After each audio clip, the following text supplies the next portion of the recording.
Bienvenidos al podcast Neurouniverso de Aspica. Tengo el honor de estar con el doctor Mauricio, especialista en neurología. Así que, Mauricio, un placer. Un placer. Gusto de estar acá con ustedes. Qué gusto, de verdad. Vamos a platicar de cosas que están en el día a día y que a veces no le damos la importancia, ¿no?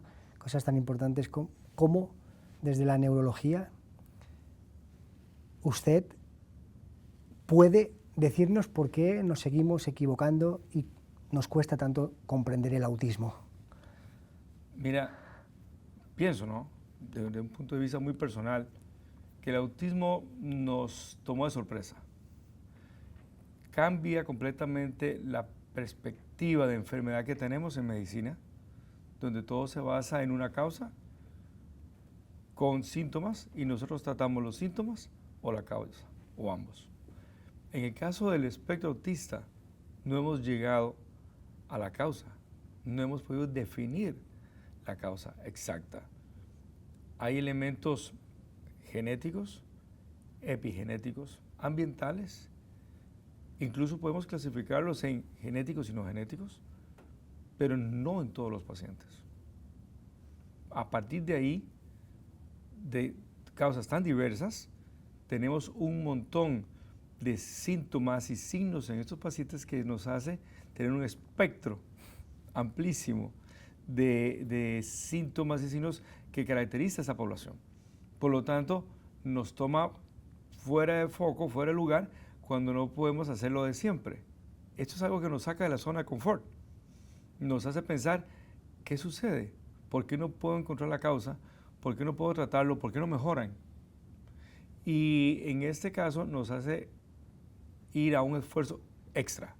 Es volver a aprender, reinventarnos muchas veces, cambiar los estrictos paradigmas de pensamiento científico y a la vez abrir nuestras mentes para encontrar las posibles curas, ¿no?, que podemos tener, o al menos terapias que puedan mejorar la vida de todos estos pacientes.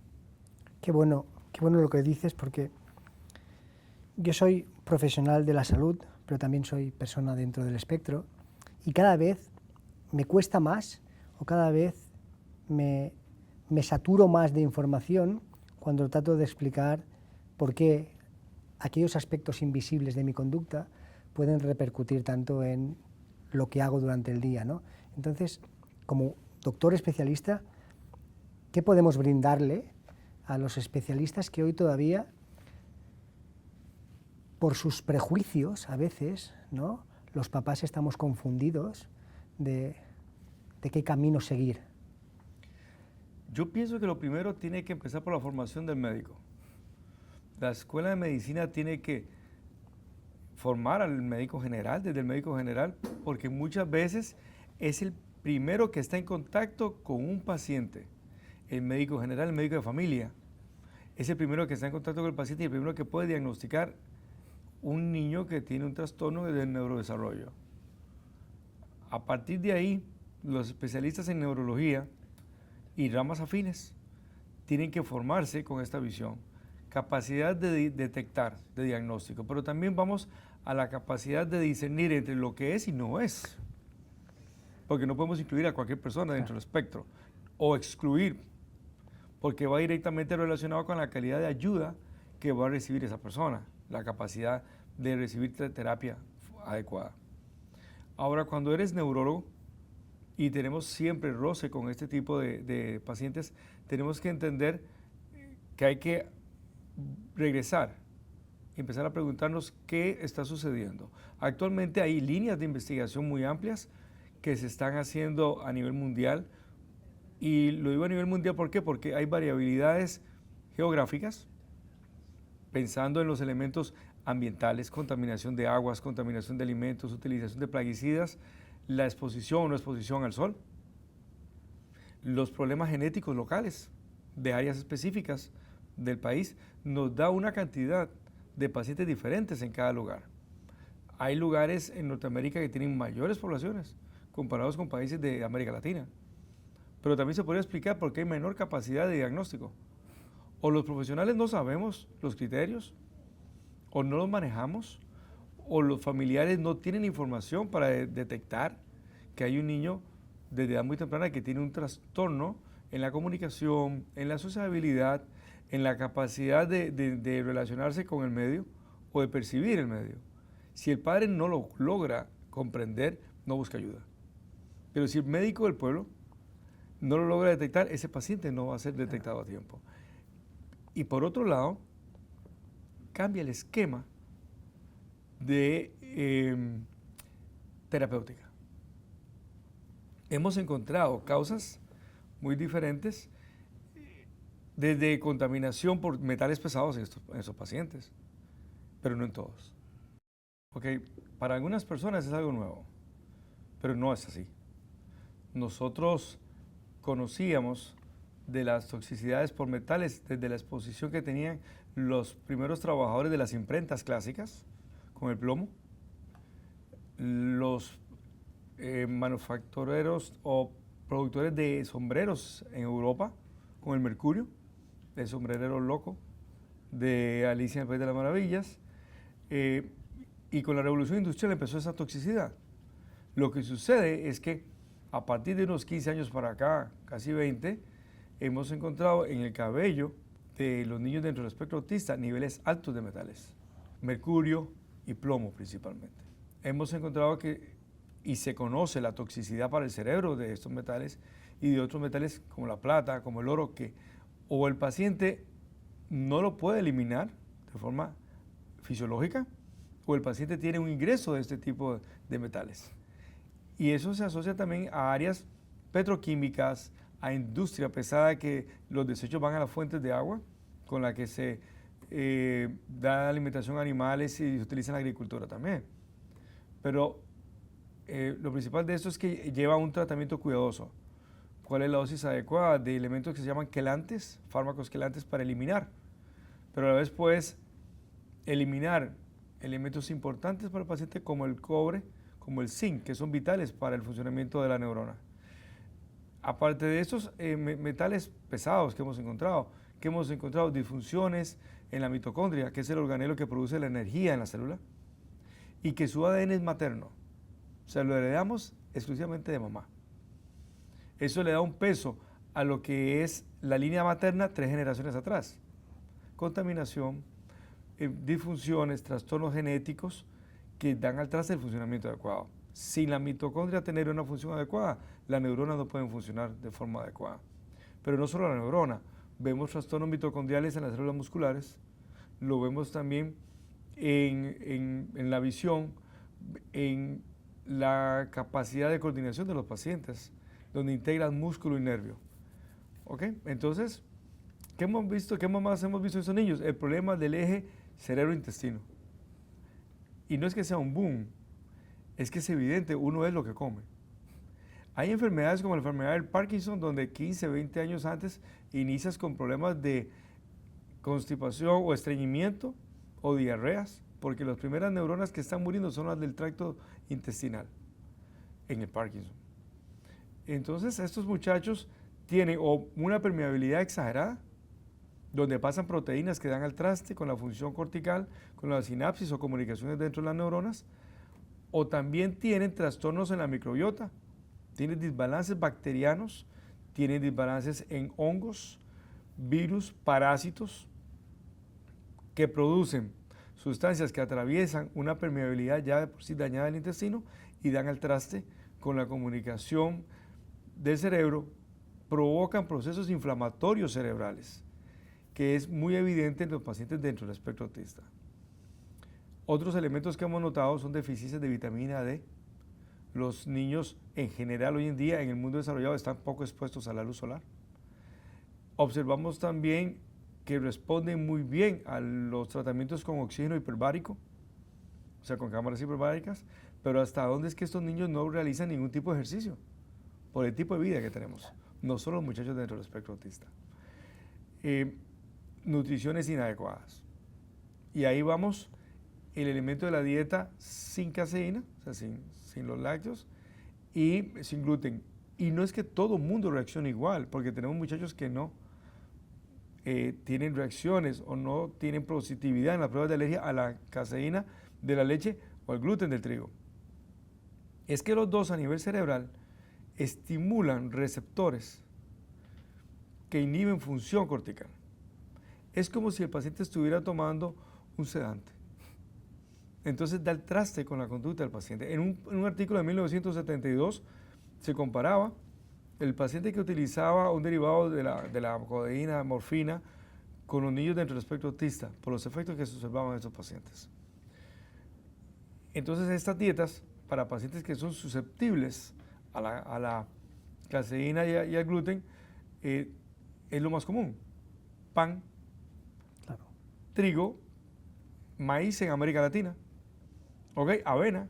Nos dieron la cultura de que la avena es buenísima y como es evidente no es buenísima, pero aparte de eso no es solo el hecho de que no aporta gran cantidad de nutrientes, sino que ha sido modificada genéticamente. Por lo tanto, los niveles de gluten que tenemos en semillas de trigo antiguas era alrededor del 10%. Ahora tenemos semillas que tienen 35-45% de gluten.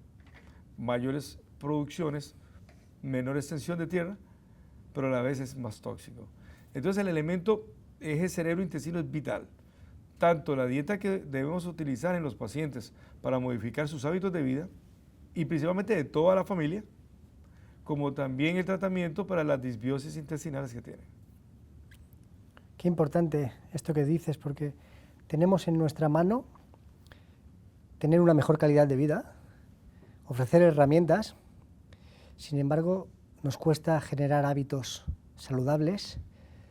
La OMS, en 1999, nos alertó de la importancia que iba a tener la salud mental en los seres humanos.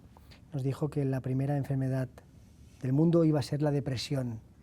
¿Sí? Hoy, en el 2024, tras una pandemia terrible, que no hemos sabido compensar el daño que veníamos acumulando, la salud mental, ya no en personas dentro del espectro, sino en la sociedad en global, en conjunto, es terrible. ¿Qué debemos hacer para poder, primero de todo, prevenir lo que es una depresión, ¿no? Aquí los especialistas debemos ofrecer un buen servicio para poder dar las herramientas de entender el problema, para que no haya tanto mal diagnóstico y tanta persona con depresión, ni hablar del 1.000.000 de personas que cada año se suicidan en el mundo. Mira, el mayor problema empieza desde la familia. En el caso de los hombres que tenemos severos problemas de suicidio, somos entrenados para proveer y proteger, ocultar sentimientos, ser el eje, ok, biológicamente somos el eje, por decirlo así, somos los que tenemos que defender a nuestra familia, a nuestra pareja, a nuestros hijos, pero no nos enseñan a expresarnos. No nos podemos regular. Un niño dentro del espectro se regula, tú lo sabes, trata de regularse. Claro. Aleteos, estereotipias. Ok, me regulo, pero no nos enseñan, no nos permiten regularnos. Y por otro lado, a la mujer no le permiten expresarse porque es mujer. Cuando usted no se comunica, usted no se expresa, o socialmente usted tiene que mantener un estatus de felicidad, de que todo va bien, de que económicamente soy un triunfador, en el ámbito laboral soy un triunfador, tengo que ser feliz porque tengo el vehículo del año, la mansión, todo eso, soy feliz, yo no me puedo quejar. Y vamos a un efecto sumatorio, porque guardo muchas cosas, guardo problemas de infancia, guardo problemas de mi relación con mi padre, de mi relación con mi madre, guardo la no aceptación por mis características propias desde la escuela, no lo puedo comunicar. Dentro de la universidad como adulto, los conflictos con mi esposa, con el área laboral, no lo expreso y eso llega a dañar el cerebro. Entonces, la terapia no es solo reponer el neurotransmisor que tengo en déficit, no es solo la serotonina, no es solo dar epinefrina y norepinefrina, utilizar un recaptador selectivo de esos neurotransmisores.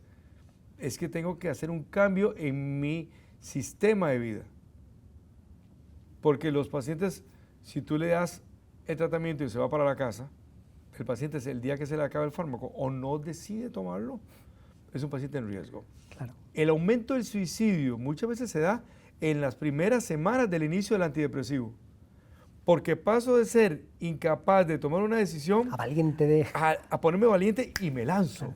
Por allí entra muchísimo la medicación que te da el psiquiatra o tu doctor para no confundir la euforia con, porque si a una persona depresiva le doy un medicamento que le va a subir la euforia, tiene el problema de que quizás esa persona va a tomar una decisión que no era capaz de tomar porque no se sentía valiente ni capaz. Así mismo. Y ahí es terrible. Ahí viene donde terrible. hay que hacer el impacto con la familia para explicarle el riesgo, que ese paciente no puede estar solo, que no puede estar con una ventana abierta, que no puede salir solo en el vehículo, pero a la vez tenemos que ponerlo en un sistema de terapia, Claro. donde se sienta aceptado por la sociedad, donde conozca personas similares a él y que han podido salir adelante, a pesar del fármaco. No toda la respuesta es el fármaco. Claro. Pero también tenemos que cambiar el medio donde estamos. Estamos luchando por una competitividad para que el ser humano sea más competitivo cada día, pero las grandes transnacionales tienen como directores personas que tienen rasgos psicóticos, personas que no tienen arraigo familiar, personas que son máquinas de trabajo. Entonces, ¿qué tipo de personas estamos preparando o qué tipo de ser humano queremos formar? Claro. Estos elementos de disfunción, de pérdida de la felicidad, donde la felicidad tiene que estar asociada a un problema económico, da el traste con la felicidad en realidad del ser humano. Porque cuando estás solo, cuando estás sin esos elementos, no eres feliz. Claro. Y no tienes un techo. Porque hay un elemento que hay que diferenciar entre ser feliz y tener placer. Claro. ¿Qué es otro elemento que Claro. tenemos? La pregunta es, ¿dónde encuentra uno la felicidad? Ahí. ¿Aquí o allá? Ahí. Porque cuando el paciente es dependiente de placer, como el que juega, el que es, por decirlo así, muy dependiente de la actividad sexual con múltiples parejas, el paciente que necesita dinero o su placer es el dinero, no es feliz. Porque cuando ese impulso se va, Claro. vuelve a caer. El paciente que realmente es feliz es el que se siente lleno completo con lo que hace. Claro. Entonces uno dice, ¿cómo este campesino que vive en un lugar, en un pueblito de Sí, España, con vacas y con y puercos. con sus ovejas y- y lo que sea, es un hombre feliz?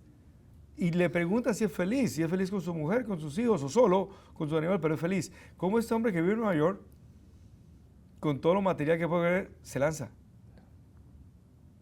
Porque una cosa es felicidad y otra cosa es placer. Son mediadores también diferentes. Claro. La felicidad la recibes mucho por serotonina, Claro. que está muy es implicada directamente con la depresión. Pero lo que sucede con la dopamina es que es el neurotransmisor del placer. Claro. A corto, a instante, A corto ahora. instante, que es Ahora. el secreto. Y ahora quería, para enganchar de una vez, lo que pasa con la estimulación de los medios de videojuegos, las tablets, los teléfonos Claro. y la televisión. ¿Por qué? Porque tienes, un estímulo visual mantenido que activa tu sistema reticular ascendente y activa toda tu corteza cerebral continuamente, el impulso lumínico alto, a alta velocidad. Para que tengas una idea, cuando yo voy a hacer un EEG, un electroencefalograma, Sí. para un paciente epiléptico, yo puedo provocar la crisis poniéndole un estroboscopio que Claro, dispare dispare. luz a diferentes frecuencias. Estímulo. Ahora tienes un niño o un paciente que necesita un estímulo mantenido y el videojuego te da una incertidumbre que engancha, porque no sé qué va a pasar. Aunque lo haya jugado 1000 veces, no sé si voy a ganar esta carrera o esta partida, y tengo el estímulo lumínico y entonces tengo la dopamina disparadísima. Claro, en alerta. Alerta. Y esto vamos de nuevo a lo que empezamos a hablar dentro del espectro autista.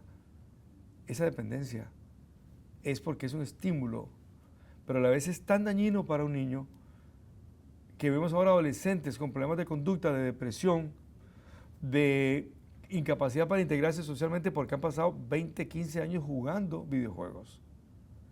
Tenemos niños que tienen conductas similares a las del espectro autista, sin ser autistas, sin encontrar otra causa, solamente por la estimulación. Y tenemos adolescentes dentro del mismo problema. Yo pienso que el mayor problema, como hablamos de la salud mental, es un elemento que es un globo gigante que se está inflando, que estamos en un momento tenso, donde nos levantamos con niveles de cortisol altísimos, desde que suena el despertador a un ruido alto en la mañana. Lo primero que hago, en vez de darle un beso a mi esposa, es revisar si mi jefe me escribió, Claro. si me escribió un paciente, qué hay de nuevo en las noticias, cómo está la bolsa de valores, ganó el Barcelona o el Real Madrid. Ese estrés mantenido, Sí. que sales, que no comes bien, que te tomas un café, que vas en el carro rápido porque voy tarde, y que quieres multiplicar tu vida al máximo, Máximo. es insalubre completamente. Completamente, completamente. Completamente. Y ante esto, ¿qué podemos hacer? Porque yo soy autista y soy profesional, me sé la teoría muy, muy bien, pero después no soy capaz de bajar el ritmo, darme el tiempo para hacer las cosas de distinta manera, y veo a mi alrededor y digo, es que la sociedad indirectamente te empuja a ello. Nosotros tenemos que difundir información como profesional de salud. El profesional de salud debe ser un maestro, un educador. Debe ser la persona que vierte todo ese conocimiento y experiencia en la población. Pero no necesariamente lo hacemos porque lo que hacemos normalmente es formar profesionales en salud. Yo tengo, por mi background profesional como médico de familia, antes de ser neurólogo, el conocimiento y la experiencia de que debes ir a la familia. El médico debe explicar lo bueno y lo malo a la familia. Debemos de vertir esa información en los centros de educación, en las escuelas, demostrarle a los muchachos que la felicidad no es material. Esa competencia, ese rally por llegar a los más altos niveles de éxito material no es la felicidad. Claro. Pero también tenemos que trabajar en los centros de trabajo, porque hoy en día los ambientes, y principalmente en grandes centros de trabajo, son terribles. Es una lucha, no hay amistad, no hay colaboración, cada quien trabaja por su parte. Y entonces tienes en tu casa el único lugar donde descansas, llegas cargado con esto. Tienes un pésimo ambiente de trabajo, pésimo ambiente en los centros de estudio de tus niños. Tu esposa trabaja, como la mayoría de hoy en día, la mayoría de mujeres son profesionales. Todo se une y todo se junta en la casa. Entonces en la casa llegamos a trabajar. Nos llevamos el trabajo para la casa. El trabajo remoto es una epidemia, es terrible, porque el trabajo remoto rompe la familia. No hay un momento de cenar en silencio. No hay un momento de disfrutar todos de un juego en una mesa, de jugar cartas, porque papá está haciendo el trabajo, mamá está haciendo el trabajo, yo tengo el trabajo en la escuela, y si no, estamos viendo las redes sociales para ver qué sucede en el movimiento de ascenso. Así que es. Se ven niños hoy en día soñando haciendo este movimiento Sí. sin el teléfono. Entonces tenemos un ambiente donde debemos, como trabajadores de la salud, educar todos los aristas de la sociedad. Centros de educación, centros de trabajo, universidades y el resto de profesionales de salud, donde debe de dársele una importancia muy grande a la salud mental. Sí. Se necesita una sinergia de todos lados para lograr que una persona como yo, autista, pueda tener una calidad de vida que en gran parte necesito esa sinergia de la sociedad para que mi día sea un poco más fácil. Y haciendo algo importante, ¿cómo logramos la inclusión, ¿no?, que tan de moda está en todas partes, ¿no?, para que nuestros hijos sean aceptados en cualquier parte del mundo, en cualquier escuela del mundo? Y siempre me gusta hacer la misma anécdota, ¿no? Suponte que eres mujer o eres hombre, vas a un hospital, te diagnostican cáncer, te vas con tu diagnóstico, te mudas de ciudad y vas a un hospital y el hospital te dice, lo sentimos mucho, en este hospital no estamos capacitados para atender su enfermedad. ¿Verdad que el mundo no lo permitiría? No. ¿Por qué permitimos que a nuestros niños, hoy en las escuelas, no se les acepte porque no están capacitados para atender una condición de vida? Muchas veces esperamos que las políticas las cambie el Estado, porque tenemos el pensamiento de que el Estado tiene que proveerme, tiene que darme, tiene que cambiar, tiene que hacer todo, y no puede ser así. El cambio viene desde el profesional de salud. Claro. El profesional de salud debe saber que ese niño que llega a un cuerpo de guardia, a un centro de emergencias, no tiene la capacidad de comunicarse conmigo igual. Que esa madre que viene probablemente también puede estar dentro del espectro, Claro. no puede comunicarse conmigo de una forma igual. Que el hecho de que no llore no significa no tengo dolor, no estoy asustado, ¿ok? Pero a la vez este niño necesita ambientes adecuados para su educación. Y viene el interés real que debemos de tener personal realmente entrenado y calificado para la educación de los niños y buscar la inclusión. El fin de nosotros como profesionales debe ser que cualquier niño dentro del espectro autista debe de incorporarse con su mayor potencial a la sociedad. Entonces es un ejemplo, un muchacho que sea neurodiverso, que tenga dificultades para socializar, que no sea de lenguaje muy amplio, pero puede ser un excelente analista económico, un programador de computadoras, puede ser un hombre tomando decisiones en una empresa sin tener que hablar mucho. La idea es buscarle un nicho en la sociedad y me parece que es lo más lógico, porque si tenemos una mayor cantidad de jóvenes y de niños neurodiversos, tenemos que ampliar los espacios de ellos porque va hacia la regularización de una población gigante. Estamos hablando de 1 de cada 36 nacidos vivos. Es exponencial. Tenemos que buscarles cómo incluirlos. Eso implica mejorar los programas de educación, que los padres también comprendan que los cambios de alimentación y de hábitos deben ser de toda la familia, preparar los programas de estudio para ellos, ¿ok? Que sean adecuados a sus capacidades y buscar fuentes de trabajo adecuadas, porque al final necesitamos que ellos sean independientes o que tengan una independencia, porque no siempre van a estar bajo la tutela del padre. Claro. ¿Qué mensaje podemos lanzar y dar a esos padres que viven con el miedo a ser juzgados, con el miedo a no ser aceptados en la sociedad? ¿Qué podemos decirles a esos padres que, como yo, sienten la imperiosa necesidad de recibir el apoyo de todas las personas que forman la sociedad, ¿no? El autismo es una condición muchas veces invisible a ojos de la sociedad. Se sufre muchísimo por la comodidad cómoda de aquellos profesionales que a veces no te atienden o no te escuchan o no te observan con la necesidad que necesitas tú como padre de familia o como persona dentro del espectro. Así que, ¿qué mensaje, doctor, podemos mandarles para que sigan creyendo que sí hay profesionales dispuestos a hacernos la vida un poco más fácil?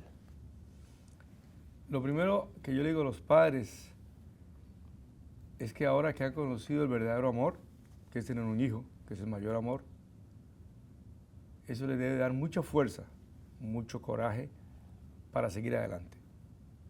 Y ese seguir adelante no es directamente un problema económico, es un problema de estrategia, de buscar a los mejores profesionales que le puedan ayudar a ustedes como familia. Busque profesionales capacitados, con experiencia, con amor a lo que hacen, que quieren hacer un impacto en realidad en la sociedad. Continúen. Fallo, ensayo. Fallo, ensayo. Trabajo todos los días. Un día voy a tener ese logro. Y ese logro es mucho trabajo. Es trabajo en el centro donde está el niño o trabajo en la casa tiempo completo. Es trabajo de familia. Es seguir con ese coraje de tratar de que la sociedad cambie desde abajo para elevar las voces de una comunidad cada día mayor y buscar su espacio, su nicho en la sociedad. No se detengan. Eso sí, lean, estudien, capacítense.